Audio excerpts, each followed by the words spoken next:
ายุลมครับตอนนี้ทั้งฝุ่นเป็นยังไงแน่เนาะ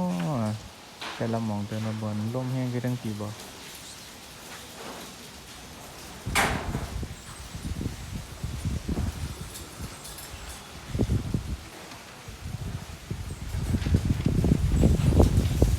กระจัดกระจายเบิดเขาของ